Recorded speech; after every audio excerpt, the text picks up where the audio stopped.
The river was quiet. Too quiet. The kind of quiet that makes you wonder if the world had stopped spinning. Locals called it the Crimson Vein, but they never talked about why. Every full moon, it bled like a fresh wound. Nobody knew why. Or maybe nobody wanted to know.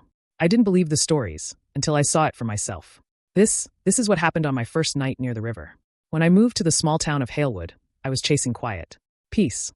A break from the noise of city life and the hollow loneliness it brought. I'd rented an old cabin just a few miles from town, nestled right against the edge of the Halewood River. A place the real estate agent had called scenic and secluded. Perfect for writing, I thought. The first week was uneventful. The townsfolk were polite but distant. When I mentioned where I was staying, their faces shifted subtly, twitches of unease, forced smiles.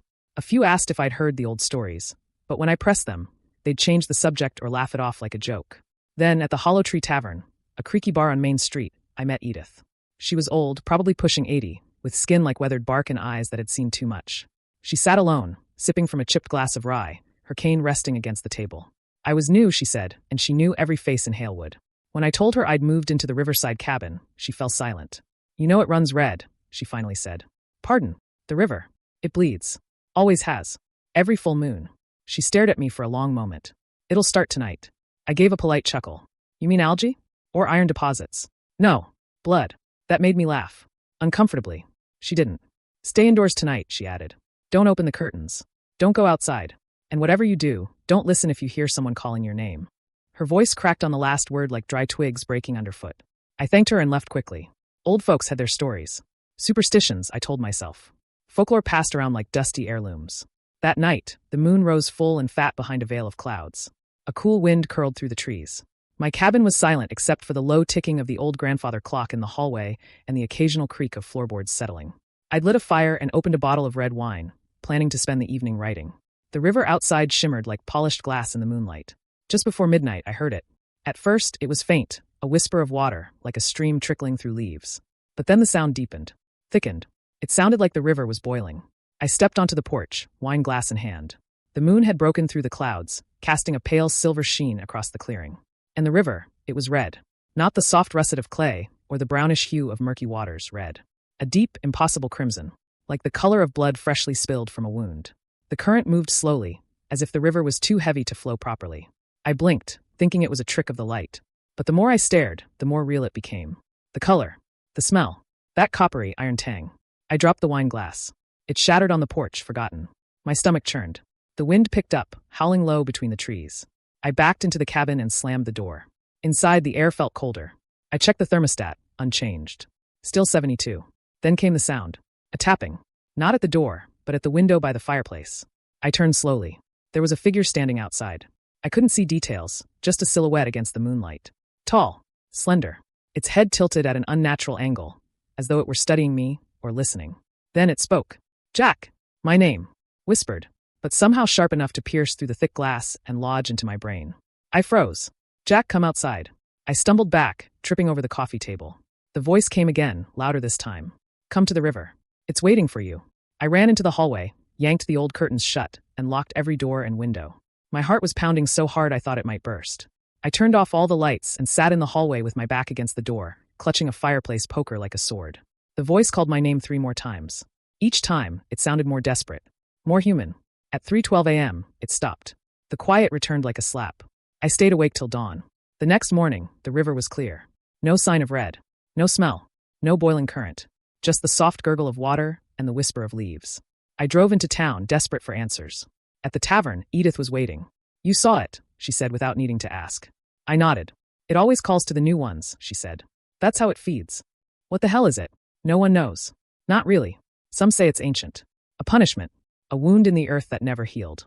Others say it's a doorway, bleeding every full moon to remind us it's still open. She paused. How many times did it say your name? 3. Her expression darkened.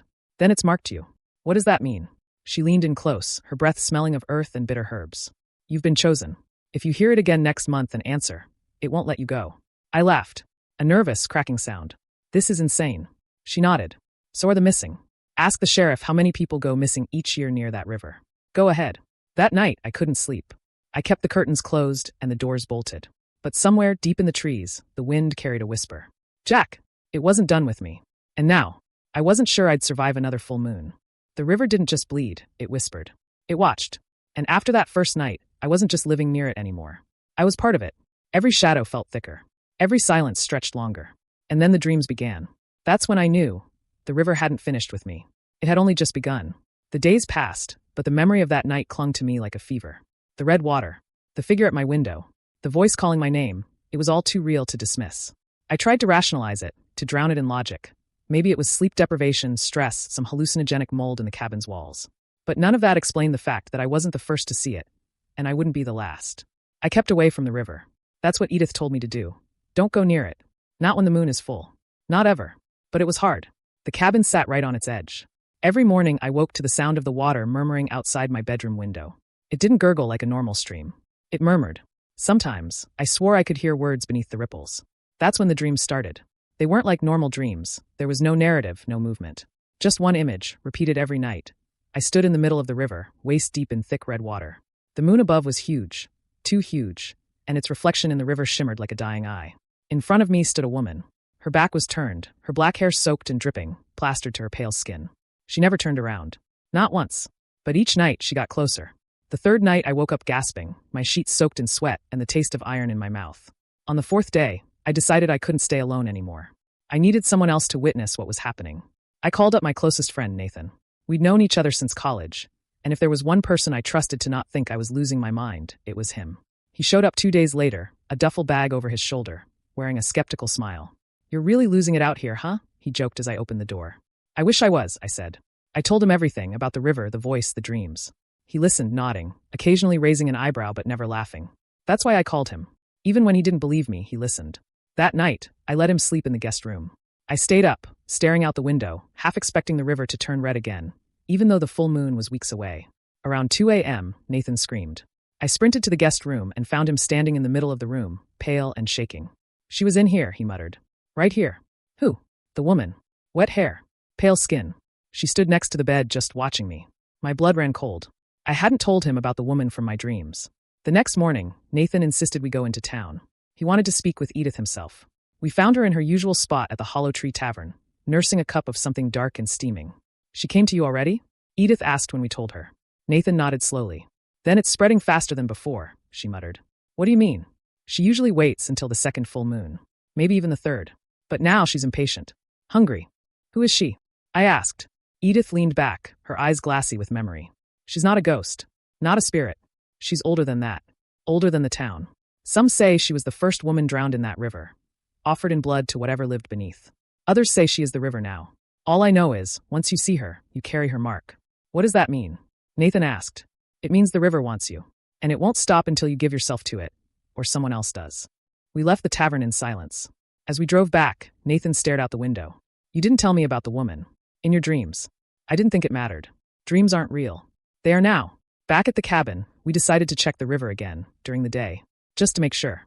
The sun was high, and the air was warm, birds chirping like nothing had ever gone wrong. From a distance, the river looked normal, calm, gently flowing, sparkling under the afternoon sun. But when we got close, we saw them. Footprints. Not animal. Not boot prints. Bare human footprints leading out of the water and up the muddy bank, toward the cabin. They were small, delicate, like a woman's, and they ended just 10 feet from the porch, before vanishing completely. Nathan looked at me. "How the hell?" "I don't know," I whispered. Then we heard it. A soft, wet sobbing, coming from under the porch. I dropped to my knees and peered beneath it. Nothing. Just damp leaves, mud, and blackness. The sobbing stopped. Nathan grabbed my arm and pulled me back. "We need to leave." "We can't." "Why not?" "Because I think she followed you home." That night, we both slept in the living room, if you can call it sleep. Every creak made us jump. Every gust of wind felt like fingers brushing the windows. At 1:33 a.m., the power went out. A hum filled the air, like the low, vibrating growl of a beast just below the surface. The river, miles away, felt like it was humming through the ground itself. Nathan lit a flashlight, and we sat in silence back to back. Then, from the kitchen, we heard it. Drip, drip, drip. We turned the light toward the sink. The faucet was off, but the sink was full of red water. We backed away slowly, and as we did, we saw her, standing at the end of the hallway. Her wet hair dangled in front of her face, her hands limp at her sides. The air around her shimmered like heat-off asphalt, and her feet, bare, pale, stained with mud, left wet prints on the wood as she took a step forward. She opened her mouth and screamed. Not a normal scream. Not rage or fear. It was a sound of loss, of something ancient and broken trying to speak through centuries of silence. We ran. Outside, the air was freezing. The river in the distance glowed faintly red, even without the full moon. Nathan and I stood at the tree lean, watching the water pulse like a living thing. "She's not just a ghost," he whispered. "No," I said. "She's waking up." The next morning, we found something waiting on the porch. A small, handmade doll, sewn from river weeds and hair. Its eyes were tiny black pebbles. Its mouth was stitched shut with red thread. A message. Nathan wanted to leave town. To drive as far away from Halewood as possible. But I wasn't sure we could leave. Edith confirmed it when we called her. "The river knows your names now," she said. "It's inside you. You can run. But every river connects to another. And she can find you through any of them." We were marked. We belonged to the water now. We tried to leave Halewood. Bags packed, gas tank full, engine rumbling before sunrise. But the road, it twisted on itself like a snake. Every turn led us back to the river. No matter how far we drove, it was always there. Glowing red, waiting. The river doesn't just run through this town, it runs through us. And now we've started to see things we were never meant to see. The first attempt to leave Halewood failed before we reached the highway. Nathan and I had been up all night. The doll on the porch burned in the fireplace, though it hissed and sputtered like wet wood. We didn't speak much. What was there to say? We were trapped by something that didn't make sense. Something ancient, unnatural, hungry. We tried Route 37. After 20 minutes of winding through pine-covered hills, Nathan slammed on the brakes. I stared out the windshield in disbelief. The river was ahead of us, flowing calmly across the road. We turned around, took Birch Lane. Same result. We tried 2 more routes. Each one led us back to the river. It didn't matter what direction we drove, north, south, east, west. The river would shift, reappear, cut us off. It was like the whole town had been swallowed by it. Nathan shut the engine off and leaned forward, gripping the steering wheel until his knuckles went white. "This isn't possible," he whispered. "No," I said, "it isn't." That night, we returned to the cabin in silence. There were no signs of the woman, no red water in the sink, but the air had changed. It was heavier, like something was waiting just beyond the walls. I couldn't sleep. The moment I closed my eyes, the dream returned. The river red and thick. The woman, closer than ever, now just a few feet away. Her head tilted slightly as if listening. Then she turned. Her face. It was bloated, skin gray-blue with water damage, mouth open wide in a silent scream. Her eyes were missing, dark, hollow sockets that seemed to pull everything toward them. I jolted awake, heart hammering. Nathan was already up, standing by the window. "She was outside," he said. "Just watching." I joined him. There were footprints in the frost. The same ones. Bare. Small. Leading from the trees to the porch. Then stopping, just beneath the window. Later that day, Edith called. She told us there might be a way to break the river's hold. "But it's not easy," she warned. "And it's not safe." "We're past worrying about safe," I said. "You need to go beneath it," she said. "What?" "There's a place," she said slowly. "A cave system beneath the river. Locals call it the Hollow Veins. The town was built over it. That's where the blood runs. That's where she came from. And if we go there?" Nathan asked. "You find her bones," Edith said. "You bury them under sacred ground. You cut the tie. How do we find the cave?" Edith hesitated. "There's a dry well behind the old chapel on Graven Hill. It's sealed, but it leads straight into the Hollow Veins." We didn't waste time. By dusk, we were hiking through brittle woods toward the abandoned chapel. The church was a black silhouette against the horizon, half swallowed by trees. Its steeple had collapsed long ago, and its windows were shattered, leaving gaping holes like blind eyes. Behind it, we found the well. It was covered with rusted iron bars and sealed with an old padlock. Nathan pulled a crowbar from his bag and got to work. Each pull echoed through the trees like a scream. Eventually, the lock snapped, and the grate came loose. Beneath it, a hole yawned into the dark earth. The smell that rose from it was wrong, damp and metallic, like rotting meat and copper. We climbed down. The descent took 10 minutes. The old stone tunnel gave way to slick, mossy walls. Water dripped steadily, echoing off the rock in a rhythm that felt almost intentional. When we reached the bottom, we were in a cavern the size of a gymnasium, lit only by our headlamps. The walls pulsed with moisture, and the air was dense, hard to breathe. A narrow passage extended deeper into the earth. Nathan looked at me. "You ready?" "No." We went anyway.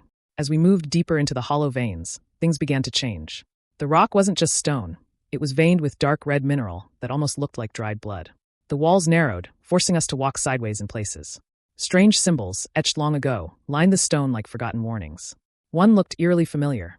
3 concentric circles crossed by a jagged line. I'd seen it carved into the base of the fireplace back at the cabin. "Someone's been here before," Nathan said. "Maybe Edith," I offered. But I knew better. We entered a chamber where the air grew cold, unnaturally so.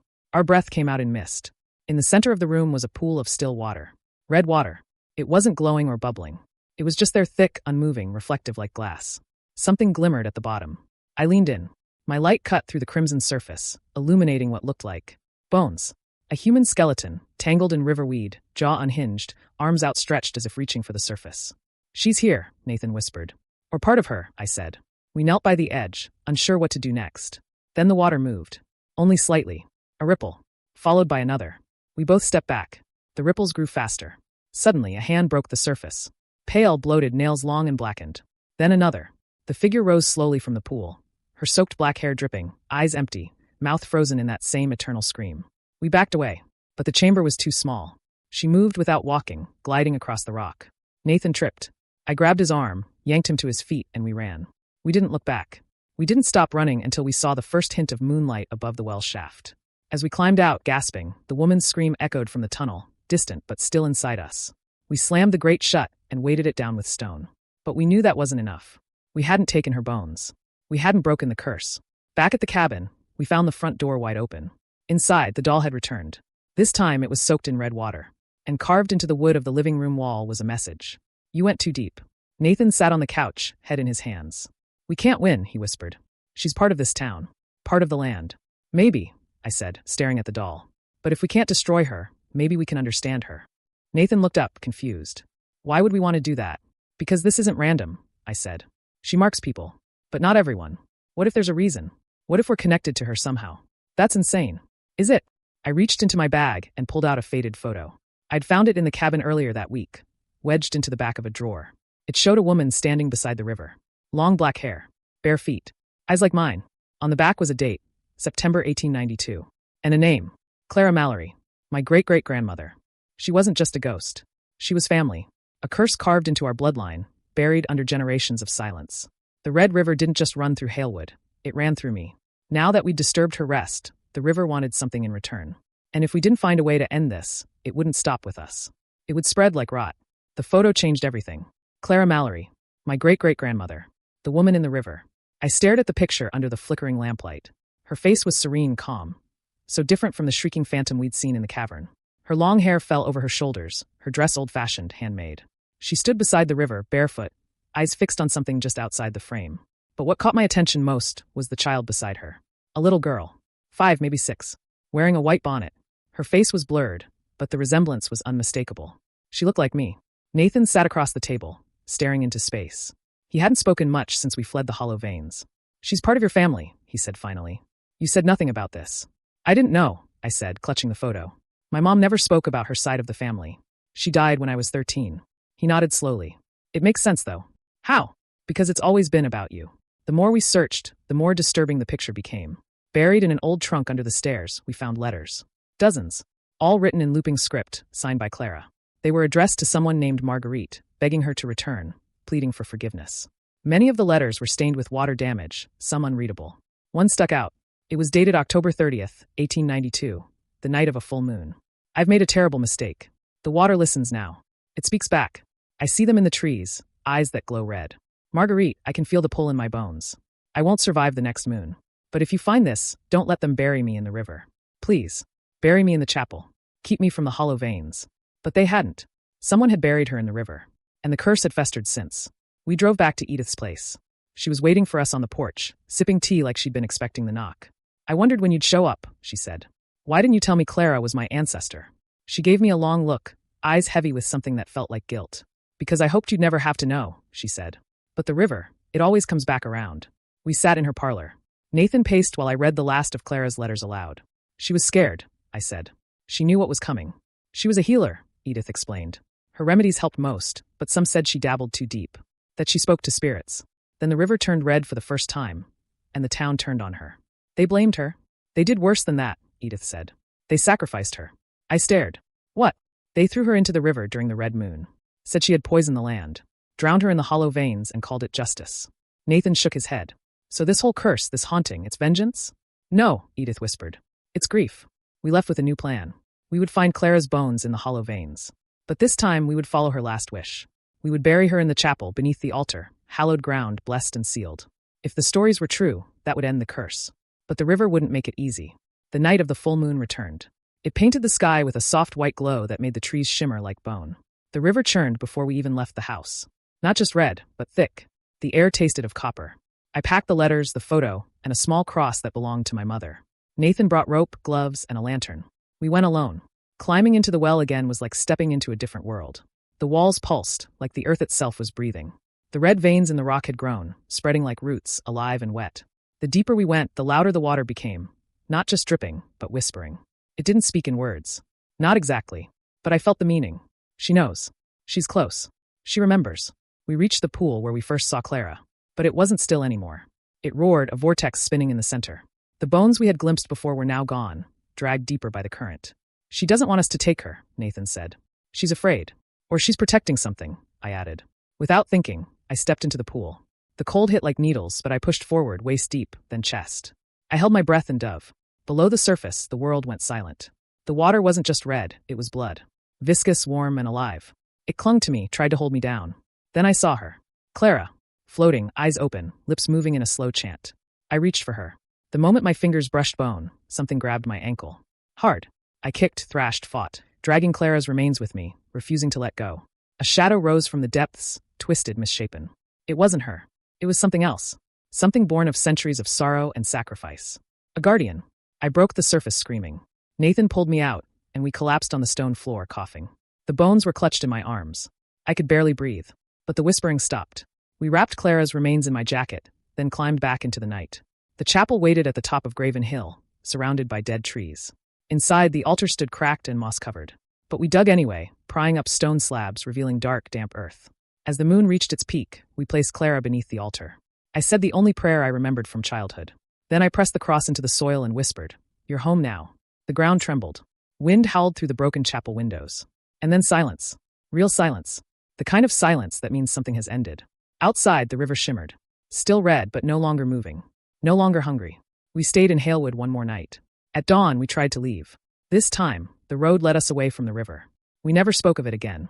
The letters were buried with Clara. The photo burned in the fireplace, this time turning to ash. But some nights, when the moon is full and I close my eyes, I dream of her. Not screaming. Not angry. Just watching. Waiting. And I wonder, did we free her? Or just give her a better place to wait? We thought it was over. We buried her like she wanted. We followed every clue, faced every nightmare. But evil like that doesn't disappear. It sleeps. The river ran still. The whispers stopped. But peace is never permanent in a cursed town. And something tells me we didn't bury the curse. We buried a warning. 3 months passed. No red river. No screams in the trees. No eyes watching from the woods. Halewood fell back into silence. The kind of silence that makes you forget there was ever horror to begin with. But I couldn't forget. I'd seen too much. I'd felt Clara's sadness, her rage, her loss. I'd seen the shadow beneath the water, and still had no idea what it truly was. Nathan went back to his job upstate. I returned to the city, carrying with me only nightmares and unanswered questions. But then the calls started again. The first one was from Edith. Her voice trembled through the phone. "It's back," she whispered. "But not the river. It's the earth. It's bleeding." I drove all night. By the time I reached Halewood, the sky was ash-gray, the air dry and cold. It was the middle of summer, but the land looked like winter had strangled it. Grass was brittle. Trees were blackened. Birds no longer sang. And the river? It hadn't turned red. It had vanished. Completely. An empty channel stretched through the forest where the river once flowed. The hollow veins were dry. The rocks cracked like burned bone. But in the center of the riverbed, something had grown. A massive jagged stone. Blood red. Glowing faintly beneath the sun. I touched it. It was warm. Edith met me on the chapel steps, clutching a Bible so tightly her knuckles were white. "I should have told you everything," she said. "You told me enough. We buried her." "I thought we did," she said. But Clara wasn't the source. She was the first victim. "What?" She motioned to the chapel door. Inside, the altar had shifted. The floor beneath it, where we buried Clara, was now cracked, sunken. A hole had opened, narrow and dark. The same veins we'd seen in the cavern now lined the church walls. "What is this?" I asked, my voice barely steady. "The thing that cursed her," Edith said. "It's been waiting, feeding on grief, on blood. And now that Clara's soul has passed on, it's hungry again." Nathan returned that night. When he stepped out of his truck and saw the dried river, he just muttered, "We didn't end it. We just pissed it off." That night, we returned to the chapel. We brought ropes, lanterns, and everything we could carry. Edith insisted on coming, even though I begged her to stay back. "It's in my blood too," she said. "You're not the only one with ties to this." We lowered ourselves into the pit beneath the altar. The air was thick, dusty, heavy with centuries of rot. It wasn't the hollow veins this time. This was deeper, older. A narrow tunnel led downward, spiraling beneath the town like a worm's burrow. Carvings lined the walls, symbols neither of us could read. They pulsed red, like veins alive under skin. And then we reached it. The chamber. A dome-like cavern filled with bones. Skulls lined the walls. Some human, some unrecognizable. In the center was the same red stone. Larger now, beating softly like a heart. It wasn't a stone. It was a seal. A lid. and it was cracking. A sound filled the air, wet, guttural, like meat tearing underwater. Then something pushed against the seal from beneath. A claw. Black. Thin and sharp as glass. It scratched once. Twice. And then it spoke. Not in words, but straight into our minds. I remember you. I tasted your blood in the river. We backed away, but the chamber shook violently. Bones tumbled. Rocks split open. Edith clutched her chest and fell to her knees, gasping. It's inside me, she croaked. It's waking up. I dropped beside her, panicking. Nathan pulled her up and shouted, We have to go. Now. We ran. The tunnel collapsed behind us, stone folding like paper. By the time we scrambled back into the chapel, the pit had sealed itself. The floor flat and unbroken once more. But something followed us. Not a ghost. Not a shadow. Something deeper. Something that had waited under Halewood for centuries. We took Edith home. She was pale. Sweating. Whispering nonsense. I stayed by her side that night. She woke once, only once, and looked me dead in the eyes. It doesn't want blood, she said. It wants a host. I stayed up all night reading the old letters again. Not Clara's this time, new ones. Hidden at the bottom of the trunk. Unopened. Sealed with wax. Written by Marguerite. The little girl in the photo. She'd grown up. Survived. And she'd written of the truth. The curse wasn't Clara's.